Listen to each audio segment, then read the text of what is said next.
नमस्कार, स्वागत है आपका। आप देख रहे हैं राज्यसभा टीवी। आपके साथ मैं हूं अदिति। बुलेटिन की शुरुआत करते हैं आज की हेडलाइंस के साथ। सरकारी बैंकों को बेहतर बनाने के लिए केंद्र सरकार का बड़ा फैसला। 4 बड़े सरकारी बैंकों में होगा 6 छोटे बैंकों का विलय। मर्जर के बाद रह जाएंगे सिर्फ 12 सरकारी बैंक। केंद्रीय वित्त मंत्री निर्मला सीतारमण ने कहा, बैंकों का एनपीए 8.65 लाख करोड़ से घटकर हुआ 7.9 लाख करोड़ रुपए।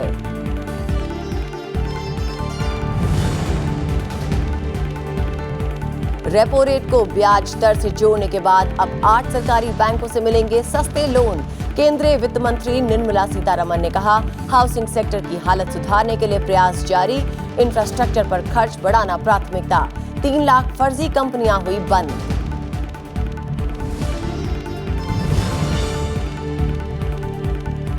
आयुष और योग फिट इंडिया अभियान के मजबूत स्तंभ। योग के क्षेत्र में उल्लेखनीय योगदान देने वालों को सम्मानित करने के मौके पर बोले प्रधानमंत्री नरेंद्र मोदी।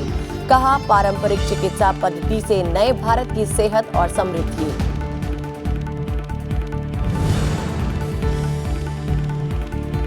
उपराष्ट्रपति एम वेंकैया नायडू का नीली क्रांति पर जोर। मत्स्य पालन के क्षेत्र में निरंतरता और संरक्षण को बताया जरूरी। हैदराबाद में एक्वा एक्वेरिया इंडिया शो में उपराष्ट्रपति ने सीमित संसाधनों के बेहतर इस्तेमाल की दी सलाह।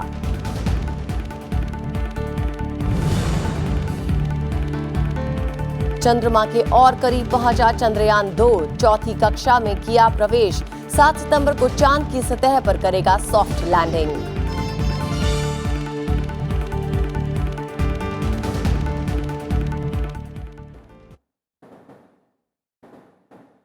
सरकार ने आज बैंकिंग क्षेत्र को लेकर एक बड़ा ऐलान किया, जिसके तहत 10 सरकारी बैंकों को विलय के बाद 4 बड़े बैंकों में तब्दील किया गया है। केंद्रीय वित्त मंत्री निर्मला सीतारमण ने कहा कि बैंकों को अंतर्राष्ट्रीय आकार का बनाने के साथ $5 ट्रिलियन की इकोनॉमी का लक्ष्य हासिल करने की दिशा में ये कदम है। शुक्रवार को सरकार ने बैंकिंग सेक्टर में मर्जर यानी विलय को लेकर बड़े ऐलान कर दिए। इसके तहत 10 बड़े बैंकों को मिलाकर 4 बड़े बैंकों में तब्दील करने का फैसला किया गया। मर्जर का यह तीसरा फेज था। इसके तहत Punjab national bank, oriental bank of commerce और यूनाइटेड बैंक का आपस में विलय हो गया है और इसे पंजाब नेशनल बैंक के नाम से जाना जाएगा। दूसरे मर्जर में इलाहाबाद बैंक और इंडियन बैंक का मर्जर किया गया। तीसरे फैसले में यूनियन बैंक ऑफ इंडिया में आंध्रा बैंक और कॉरपोरेशन बैंक का विलय हुआ, जबकि केनरा बैंक में सिंडिकेट बैंक का विलय हुआ है। The large capacity of one bank, the technology-driven capacity of another, and the strong deposit franchise the third has are all being brought together. So Punjab National Bank, Oriental Bank of Commerce, and United Bank will be brought together, and they shall form the second largest public sector bank with business of 17.95 lakh crores, which is at least approximately 1.5 times that of Punjab National Bank. So that will be the first one that we're talking about. The second largest branch network that is available in India will be of theirs, with 11,437 branches. So the first one that we are announcing is Punjab National Bank, Oriental Bank of Commerce, and United Bank. 3 together. What will this give us? A high CASA and lending capacity combined in consolidated bank. ये माना जा रहा है कि economy में आई सुस्ती को दूर करने के लिए मोदी सरकार ने बड़ा फैसला किया है। साथ ही बैंकों को इकोनॉमी का ड्राइवर बनाने की भी कोशिश की गई है। विलय से कर्ज देने की लागत कम होगी और सरकारी बैंकों की अर्थव्यवस्था भी मजबूत होगी। For better board committee functioning, boards given mandate to reduce or to rationalize board committees. In some cases there are very many, in some there aren't as many. So they will be given the complete power to decide what the size should be ideally for them. For compliance of risk appetite framework, that is where we are also getting somebody from the market with adequate remuneration, and they will be given enough veto power to take a decision or to veto a decision from being taken. वित्त मंत्री ने कहा कि 2004 से 2014 के बीच UPA सरकार के कार्यकाल में बैंकों ने जिस तरह लोन दिए, उनसे उपजे एनपीए ने अर्थव्यवस्था के साथ साथ उनकी भी सेहत को खराब किया। उन्होंने कहा कि 250 करोड़ से ज्यादा के हर कर्ज पर नजर रखी गई और एनपीए 8.65 लाख करोड़ से घटकर 7.9 लाख करोड़ हो गया। Gross NPAs have come down. So in December 2018, if you had 8.65 lakh crores, now the asset quality has improved, NPAs have come down, and the level at which they are today is only 7.90 lakh crores. 2017 में 27 सरकारी bank थे और अब 12 सरकारी bank होंगे। SBI के बाद PNB अब दूसरे नंबर का सबसे बड़ा बैंक बनेगा। इस साल जनवरी में कैबिनेट ने देना बैंक, विजया बैंक और बैंक ऑफ बड़ौदा का मर्जर मंजूर किया था। इससे पहले 2017 में सरकार ने एसबीआई में 5 सहयोगी बैंकों का भी विलय कर दिया था। सरकार ने कहा है कि इन मर्जर से किसी की नौकरी पर कोई खतरा नहीं होगा। सरकार ने बैंकों के मर्जर का ये तीसरा बड़ा निर्णय लिया है, जिसके तहत अब 10 बैंकों को मिलाकर 4 बड़े बैंक बनाए गए हैं। यानी कुल मिलाकर अब 27 की जगह देश में 12 पब्लिक सेक्टर बैंक हैं। और सरकार का यह मानना है कि इससे देश की अर्थव्यवस्था को न सिर्फ $5 ट्रिलियन इकोनॉमी की दिशा में आगे बढ़ाया जा सकेगा, बल्कि बैंकों की इन संख्या से ग्राहकों को भी अब ज्यादा सुविधाएं मिल सकेंगी। दिल्ली में दुष्मंता के साथ पंचानन मिश्रा, राज्यसभा टीवी। मौजूदा वित्त वर्ष की पहली तिमाही के दौरान आर्थिक विकास की दर 5% दर्ज की गई है। सुस्त मांग और निवेश घटने के बाद ये खबरें आ रही हैं कि पहली तिमाही में जीडीपी 5% दर्ज की गई है। निवेश घटने की वजह से जीडीपी ग्रोथ में गिरावट देखने को मिली है। सीएसओ की तरफ से जारी किए गए आंकड़ों के मुताबिक पहली तिमाही के दौरान मैन्युफैक्चरिंग सेक्टर की ग्रोथ सिर्फ 0.6% दर्ज की गई, जबकि कृषि क्षेत्र की ग्रोथ 2% दर्ज की गई है। Quarterly indicators report short-term changes in the different economic parameters, and it is important to note significant upward trends in electricity and power generation, which has grown by 8.6%, as per IIP, among other indicators. What we must definitely take into account here is that typically world over electricity and power generation is a good leading indicator, and therefore its growth by 8.6% compared to 4.3% earlier is definitely something that we should take note of, which may indicate, together with the growth in credit at about 12%, may indicate that there are some green shoots towards a higher growth rate. और अब खबर योग पुरस्कार की।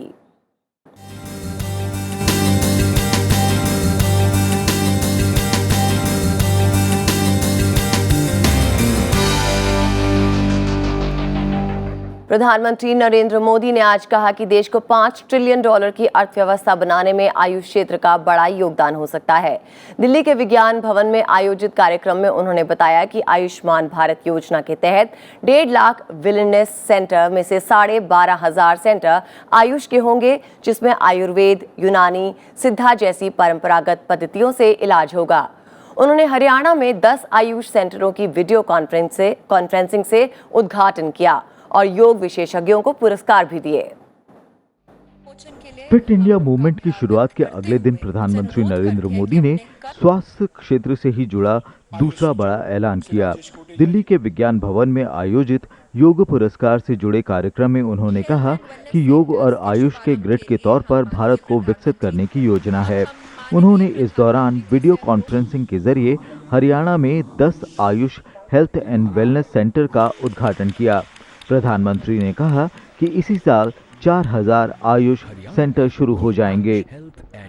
देश भर में 12,500 Ayush centre बनाने का भी लक्ष्य है, जिसमें से आज 10 Ayush health and wellness centres का उद्घाटन, जो कि हरियाणा के लिए किया गया, और वीडियो कॉन्फ्रेंस करने का मुझे मौका मिला, और वहां भी बहुत बड़ी तादाद में हरियाणा के उत्साही लोग मुझे नजर आ रहे हैं। हमारी कोशिश है कि ऐसे 4,000 आयुष सेंटर, 12,500 में से 4,000 इसी वर्ष हम कर देना चाहते हैं। प्रधानमंत्री नरेंद्र मोदी ने विद्वानों, चिकित्सकों और आयुष प्रणालियों से इलाज करने वालों के सम्मान में 12 स्मारक डाक टिकटें भी जारी कीं। इन स्मारक डाक टिकटों पर आयुष प्रणालियों से इलाज करने वालों के महान कार्यों पर प्रकाश डाला गया। प्रधानमंत्री ने कहा कि दुनिया ने योग के लिए भारत को लीडर माना है और अब इस मौके का फायदा उठाकर दुनिया भर में रोजगार के अवसर भी मिलने लगे हैं। प्रिवेंटिव हेल्थ केयर सिस्टम को पूरी दुनिया के लिए एक आकर्षक ब्रांड के रूप में विकसित करना होगा। अब हमें योग के अलावा आयुष की दूसरी विधाओं को भी दुनिया भर में पहुंचाने के लिए प्रयास करना है। और मैं यहां बैठे हुए उसी दुनिया के लोग हैं, इसलिए मैं कहना चाहूंगा, योग ने खिड़की खोल दी है, दरवाजा खुलने में देर नहीं लगेगी और योग के पीछे पीछे आयुर्वेद भी चलेगा, होम्योपैथी भी चलेगी, नेचुरों सब कुछ घुस जाएगा। आपके दिल दिमाग में पूरी दुनिया होनी चाहिए और दुनिया जो भाषा में समझे उस भाषा में वहां जाने का तरीका ढूंढना चाहिए। इस दौरान योग के क्षेत्र में उच्चतर योगदान के लिए प्रधानमंत्री योग पुरस्कार भी दिए गए। इटली और जापान में योग का विस्तार करने वाले विशेषज्ञों को भी प्रधानमंत्री योग पुरस्कार से सम्मानित किया गया। पंचानन मिश्रा, राज्यसभा टीवी। प्रधानमंत्री नरेंद्र मोदी ने आज कोची में आयोजित मनोरमा न्यूज कॉन्क्लेव 2019 को वीडियो कॉन्फ्रेंसिंग के जरिए संबोधित किया। प्रधानमंत्री नरेंद्र मोदी ने इस मौके पर कहा कि लोगों और संगठनों के बीच संवाद जरूरी होना चाहिए, भले ही उनके सोचने का तरीका कुछ भी हो। कार्यक्रम को संबोधित करते हुए प्रधानमंत्री नरेंद्र मोदी ने कहा कि ये नया भारत है जहां युवाओं के उपनाम मायने नहीं रखते, उनकी अपना नाम बनाने की काबिलियत मायने रखती है। नया भारत कुछ चुनिंदा लोगों की आवाज के बारे में नहीं, हर भारतीय की आवाज के बारे में है। ये वो भारत है जहां भ्रष्टाचार विकल्प नहीं है, चाहे कोई भी व्यक्ति हो, काबिलियत ही नियम है। I have always said, we may move or not, we may be open to change or not. India is changing fast and this change is happening for the good. At the core of the new India spirit are individual aspirations, collective endeavors, and a spirit of ownership for national progress. New India is about participative democracy, a citizen-centric government, and proactive citizenry. New India is the era of responsive people and responsive government. Jammu Kashmir में अनुच्छेद 370 हटाने के बाद भारत और पाकिस्तान के बीच तनाव के बावजूद शुक्रवार को दोनों देशों के प्रतिनिधियों ने करतारपुर कॉरिडोर पर काम जारी रखने का फैसला लिया है। दोनों देशों के प्रतिनिधियों ने करतारपुर कॉरिडोर के निर्माण की प्रगति की समीक्षा की। वाघा अटारी सीमा के 0 पॉइंट पर हुई इस बैठक में दोनों देशों के 15 प्रतिनिधियों ने हिस्सा लिया। बातचीत में खास तौर पर निर्माण कार्य के तकनीकी पहलुओं पर चर्चा हुई और दोनों पक्षों ने तय सीमा के मुताबिक काम को संपन्न करने पर सहमति जताई। करतारपुर कॉरिडोर भारत और पाकिस्तान के बीच बनने वाला पहला वो रास्ता है जहां भारत के लोग बिना वीजा पाकिस्तान सीमा के अंदर स्थित करतारपुर के गुरुद्वारा में जा सकेंगे। इस गुरुद्वारे को 1522 में सिखों के पहले धर्मगुरु गुरु नानक देव ने स्थापित किया था। प्रस्तावित कॉरिडोर भारत के गुरदासपुर स्थित डेरा बाबा नानक गुरुद्वारे और करतारपुर गुरुद्वारे को जोड़ेगा।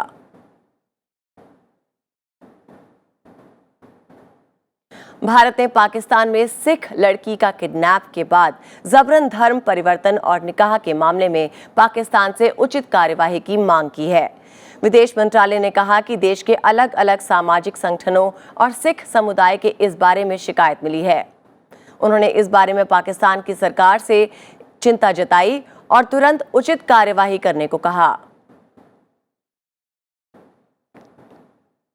सेना प्रमुख जनरल बिपिन रावत जम्मू कश्मीर के दौरे पर हैं।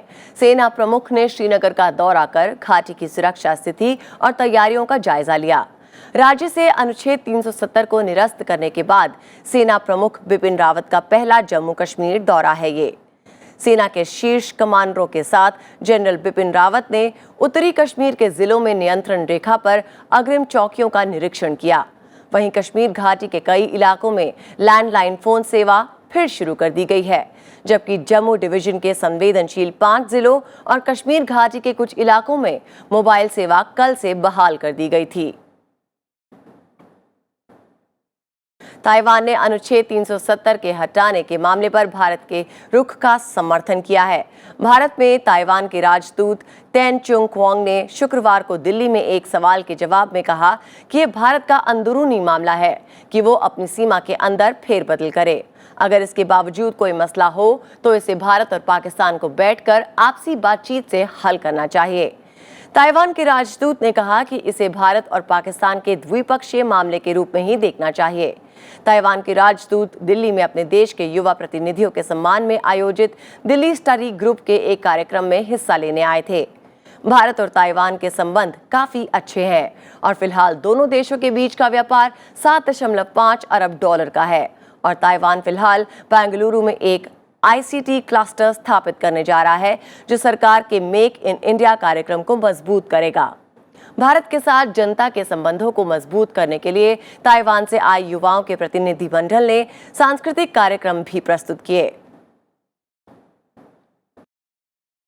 I think this issue is Indian government takes and reorganize the boundaries, and also we see it is the issue between India and Pakistan. So we consider is rather an issue between these two countries. But we also pay a very close attention. We are hoping the issue can be resolved. Rajiv Gauba ने cabinet सचिव का पदभार संभाल लिया है। उन्होंने पीके सिन्हा की जगह ली है। राजीव गौबा इससे पहले केंद्रीय गृह सचिव थे और अब वो 2 साल तक कैबिनेट सचिव के पद पर रहेंगे। राजीव गौबा झारखंड कैडर के 1982 बैच के IAS अधिकारी हैं। मंत्रिमंडल की नियुक्ति समिति ने राजीव गौबा की कैबिनेट सचिवालय में विशेष ड्यूटी पर अधिकारी के रूप में नियुक्ति को मंजूरी दी थी। राजीव गौबा जम्मू कश्मीर से अनुच्छेद 370 का विशेष दर्जा हटाने के बाद 2 केंद्र शासित प्रदेशों में विभाजित करने के पुनर्गठन विधेयक के प्रमुख शिल्पकारों में से एक है। उन्हें केंद्र, राज्य सरकारों और अंतर्राष्ट्रीय संगठनों में नीति निर्माता सरीखे वरिष्ठ पदों पर काम करने का व्यापक अनुभव हासिल है।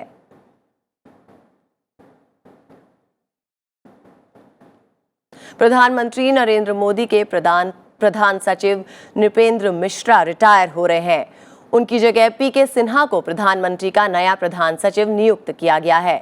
नृपेंद्र मिश्रा की कार्य मुक्ति की पुष्टि खुद पीएम मोदी ने ट्विटर पर की और उनके मुताबिक वो सितंबर के दूसरे सप्ताह में इस जिम्मेदारी से मुक्त हो जाएंगे।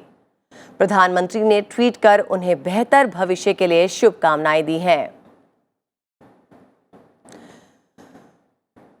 प्रधानमंत्री ने ट्वीट कर बताया कि नृपेंद्र मिश्रा ने अपने पद से कार्य मुक्त होने की इच्छा जताई थी, जिसके बाद उन्होंने नृपेंद्र मिश्रा से 2 सप्ताह तक अपने पद पर बने रहने का अनुरोध किया है।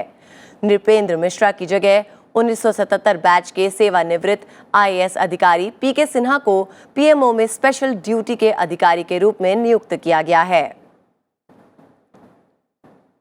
उपराष्ट्रपति एम वेंकैया नायडू आज हैदराबाद दौरे पर हैं। उपराष्ट्रपति ने आज एक्वा एक्वेरिया इंडिया में शिरकत की। उपराष्ट्रपति ने कार्यक्रम को संबोधित करते हुए मत्स्य पालन के क्षेत्र निरंतरता और संरक्षण को जरूरी बताया। उपराष्ट्रपति ने सीमित संसाधनों के बेहतर इस्तेमाल पर जोर दिया। उन्होंने नीली क्रांति पर भी जोर दिया। उन्होंने प्लास्टिक और अन्य अपशिष्ट जैसे हानिकारक पदार्थों के निर्वहन को रोकने के उपायों के लिए भी आह्वान किया। We have to think about, industry has to think about it. MPEDA has to think about it. Researchers has to think about it and come with new ideas, new plans and encouragement to our farmers, to our fishermen to see that we increase our production. Reckless exploitation of limited resources, especially endangered marine species, must be strictly prevented. We must also address burning concerns of pollution of marine and freshwater pollution, discarded plastics and other residential waste discharged from pesticides and industrial chemicals eventually find their way into our water bodies with the devastating consequences for aquatic life and the habitats they depend on. This has to be understood by one and all. The looming threat of global warming and climate change would certainly have adverse effects on marine and aquatic habitats and life norms.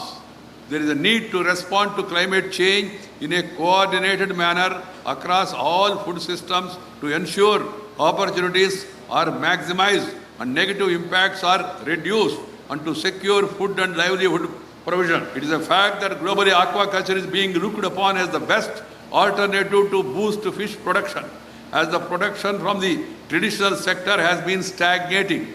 It is a matter of great concern that India exploits only a fraction of the aquaculture potential that is available to it. There is room for both horizontal and vertical expansion of these sectors. With over 8,000 kilometers of coastline, there is immense potential for the development of mariculture, which has taken roots only in recent years with culture of mussels and oysters. Considering the substantial contribution of aquaculture makes towards socio-economic development in terms of income and employment through the use of underutilized resources in several regions of the country, environmentally friendly aquaculture has been accepted as a vehicle for rural development, food and nutritional security for the rural masses. ये exhibition अभी चालू हो रहा है.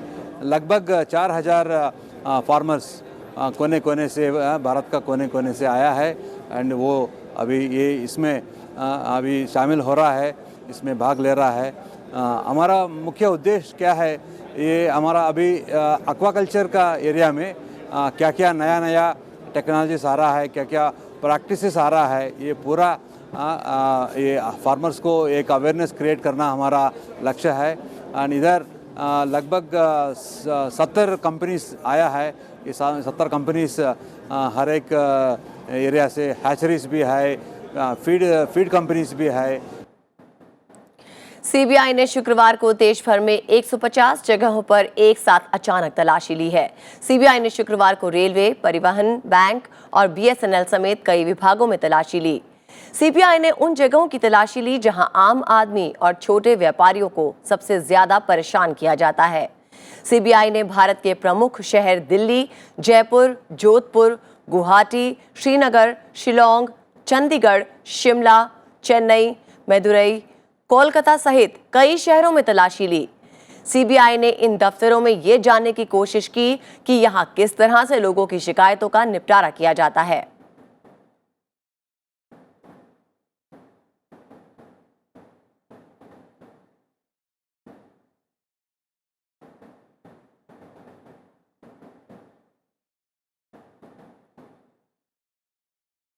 सुरक्षा सेवाएं मुहैया कराने वाली निजी कंपनियों के लिए फिक्की ने आज नई दिल्ली में एक कॉन्क्लेव का आयोजन किया. इस निजी सुरक्षा उद्योग कॉन्क्लेव की थीम रही creating job security new India. Conclave का मकसद नए भारत में निजी सुरक्षा उद्योगों की क्षमताओं को महत्व देना था. रेल मंत्री पीयूष गोयल कार्यक्रम के मुख्य अतिथि थे.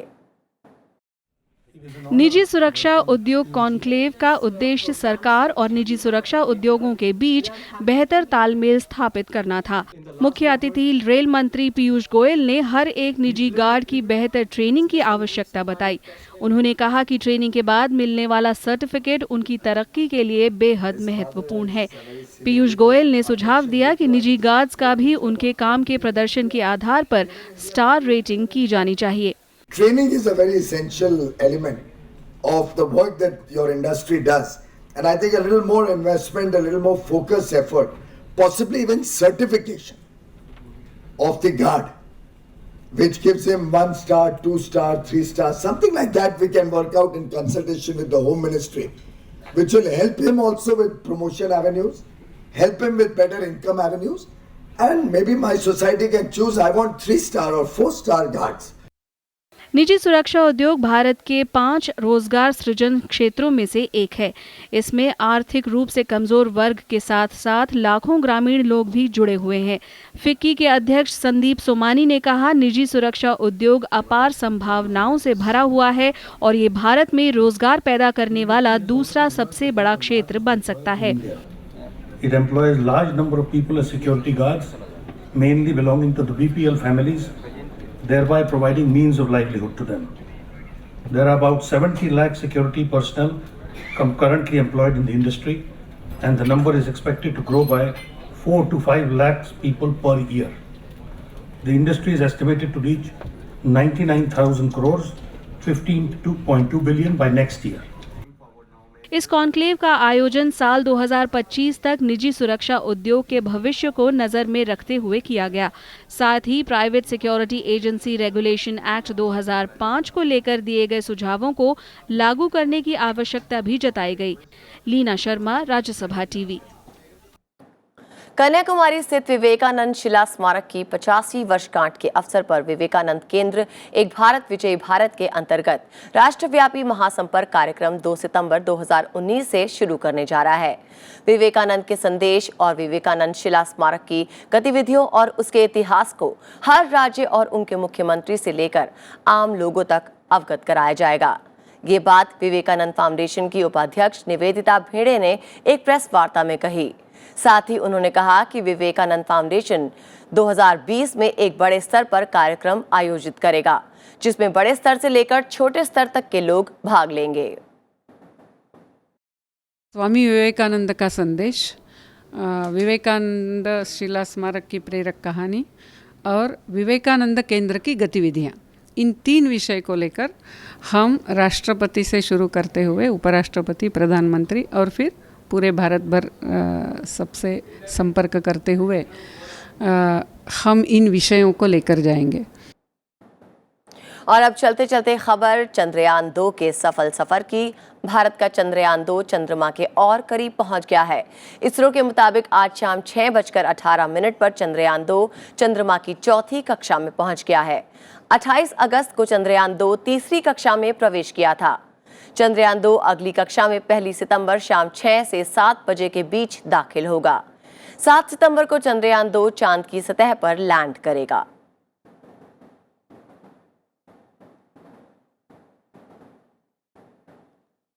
और इसी के साथ मुझे आनी अदिति को दीजिए इजाजत और देश और दुनिया की बाकी खबरों के लिए आप देखते रहिए राज्यसभा टीवी।